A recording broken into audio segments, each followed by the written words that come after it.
ಇಂದಿನಿಂದ life full costly ಗುರು.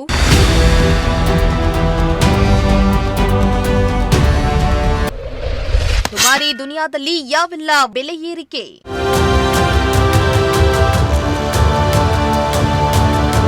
ಇಂದಿನಿಂದ ಹೊಸ ಆರ್ಥಿಕ ವರ್ಷ ಆರಂಭವಾಗಿದ್ದು ಸಾಮಾನ್ಯ ಜನರಿಗೆ ಬೆಲೆ ಏರಿಕೆಯ ಶಾಕ್ ಎದುರಾಗಿದೆ. ಈಗಾಗಲೇ ವಿದ್ಯುತ್ ದರ ಏರಿಕೆಯಿಂದ ಕಂಗಾಲಾಗಿದ್ದ ಜನಸಾಮಾನ್ಯರಿಗೆ ಈಗ ನೀರು ಮತ್ತು ಟೋಲ್ ಶುಲ್ಕದ ಹೊರೆ ಜಾಸ್ತಿಯಾಗಿದೆ. ಹೌದು, ಇಂದಿನಿಂದ ದುಬಾರಿ ದುನಿಯಾದ ಅಸಲಿ ಆಟ ಶುರುವಾಗಿದ್ದು ಬಡ ಜನರ ಜೇಬಿಗೆ ಕತ್ತರಿ ಬೀಳೋದು ಗ್ಯಾರಂಟಿಯಾಗಿದೆ. ಸಾಲು ಸಾಲು ಬೆಲೆ ಏರಿಕೆಯಿಂದ ಸಾಮಾನ್ಯ ಜನರ ಹಾಗೂ ಬಡವರ ಜೇಬು ಸುಡ್ತಾ ಇದೆ.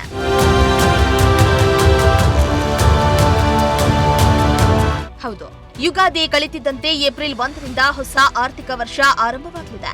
ಇದರ ಜೊತೆಗೆ ಇಂದಿನಿಂದ ಕರೆಂಟ್, ನೀರು, ಟೋಲ್ ಶುಲ್ಕ ಸೇರಿ ಅನೇಕ ವಸ್ತುಗಳ ಬೆಲೆಯನ್ನ ಸರ್ಕಾರ ಏರಿಕೆ ಮಾಡಿದ್ದು ಜನಸಾಮಾನ್ಯರಿಗೆ ಬರೆಗೇಳ್ತಿದೆ. ನೀರಿನ ದರ, ವಿದ್ಯುತ್ ದರ ಏರಿಕೆ ರಾಜ್ಯ ಸರ್ಕಾರದ ಕೃಪೆಯಾದರೆ ಟೋಲ್ ದರ ಹೆಚ್ಚಳ ಕೇಂದ್ರ ಸರ್ಕಾರದ ಕೃಪೆಯಾಗಿದೆ. ಇದರಿಂದ ಸಾಮಾನ್ಯ ಜನರಿಗೆ ಗಾಯದ ಮೇಲೆ ಬರೆ ಎಳೆದಂತಾಗಿದೆ.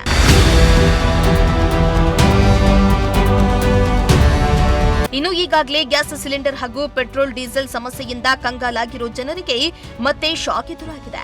ಒಂದ್ ಕಡೆ ಕಮರ್ಷಿಯಲ್ ಗ್ಯಾಸ್ ಸಿಲಿಂಡರ್ ಬೆಲೆ 19 ರೂಪಾಯಿ ಏರಿಕೆಯಾದ್ರೆ ಪ್ರೀಮಿಯಂ ಪೆಟ್ರೋಲ್ ಮತ್ತು ಡೀಸೆಲ್ ಬೆಲೆಯಲ್ಲಿಯೂ ಭರ್ಜರಿ ಹೆಚ್ಚಳ ಆಗಿದೆ. ಪ್ರೀಮಿಯಂ ಪೆಟ್ರೋಲ್ ಬೆಲೆ ಲೀಟರ್ಗೆ 11 ರೂಪಾಯಿನಷ್ಟು ಹೆಚ್ಚಿದೆ. ಪ್ರೀಮಿಯಂ ಡೀಸೆಲ್ ಬೆಲೆಯಲ್ಲಿ 1.5 ರೂಪಾಯಿನಷ್ಟು ಅಲ್ಪ ಹೆಚ್ಚಳ ಆಗಿದೆ. ಇನ್ನು ತೈಲ ಬಿಕ್ಕಟ್ಟು ಮುಂದುವರೆದಿರುವ ಹಿನ್ನೆಲೆಯಲ್ಲಿ ತೈಲ ಮಾರುಕಟ್ಟೆ ಕಂಪನಿಗಳು ಈಗ ದರ ಏರಿಕೆ ಮಾಡಿವೆ.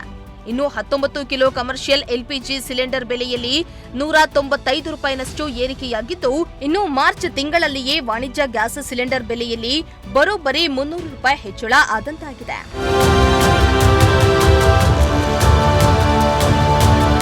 ಇನ್ನು ನಗದು ಡೆಪಾಸಿಟ್ಗೂ ಮಿತಿ, ನಗದು ವಾಪಸ್ಸಾತಿಗೂ ಮಿತಿ ಇರಲಿದ್ದು ನಗದು ವ್ಯವಹಾರಕ್ಕೆ ಹೊಸ ಮಿತಿ ನಿಗದಿಗೊಳಿಸಲಾಗಿದೆ. ಬೇಕಾಬಿಟ್ಟಿ ನಗದು ವ್ಯವಹಾರಕ್ಕೆ ಬ್ರೇಕ್ ಹಾಕಿ ಪಾರದರ್ಶಕತೆ ತರಲು ಕೇಂದ್ರ ಸರ್ಕಾರ ಮುಂದಾಗಿದ್ದು, ರೂಲ್ಸ್ ಬ್ರೇಕ್ ಮಾಡಿದ್ರೆ ದಂಡ ಕಟ್ಟಬೇಕಾಗತ್ತೆ.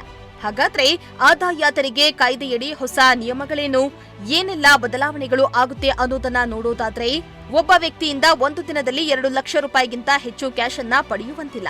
ಕೈಸಾಲ ಕೂಡ 20,000ಕ್ಕಿಂತ ಹೆಚ್ಚು ನಗದು ರೂಪದಲ್ಲಿ ತೆಗೆದುಕೊಂಡ್ರೆ ದಂಡವನ್ನ ವಿಧಿಸಲಾಗುತ್ತೆ. ಇನ್ನು ಆಸ್ತಿ ಖರೀದಿ ವೇಳೆ 20,000ಕ್ಕಿಂತ ಜಾಸ್ತಿ ನಗದು ತೆಗೆದುಕೊಳ್ಳಬಾರದು. ಇನ್ನು ಸೆಕ್ಯೂರಿಟಿ ಡೆಪಾಸಿಟ್ 20,000ಕ್ಕಿಂತ ಹೆಚ್ಚು ವಾಪಸ್ ಕೊಟ್ರೆ 100% ದಂಡವನ್ನ ವಿಧಿಸಲಾಗುತ್ತೆ.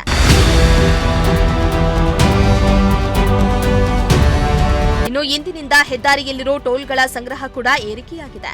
ಹೆದ್ದಾರಿ ಪ್ರಾಧಿಕಾರ ಕೂಡ ಟೋಲ್ ದರವನ್ನ 3ರಿಂದ 5% ಹೆಚ್ಚಳ ಮಾಡಿದ್ದು, ವಿಶೇಷವಾಗಿ ಬೆಂಗಳೂರು ಮೈಸೂರು ಎಕ್ಸ್‌ಪ್ರೆಸ್ ವೇನಲ್ಲಿ ಸಂಚಾರ ಇಂದಿನಿಂದ ಮತ್ತಷ್ಟು ದುಬಾರಿಯಾಗಿದೆ. ಕಾರ್ಗಳಿಗೆ 5ರಿಂದ 10 ರೂಪಾಯಿ ಏರಿಕೆಯಾದರೆ ವಾಣಿಜ್ಯ ವಾಹನಗಳಿಗೆ 15ರಿಂದ 40 ರೂಪಾಯಿ ಟೋಲ್ ಹೆಚ್ಚಳವಾಗಿದೆ. ಜೊತೆಗೆ ವಾರ್ಷಿಕ ಪಾಸ್ ದರ ಕೂಡ 3,075 ರೂಪಾಯಿಗೆ ಏರಿಕೆಯಾಗಿದ್ದು, ವಾಹನ ಸವಾರರಿಗೆ ಬಿಸಿ ತಡ್ತಾ ಇದೆ.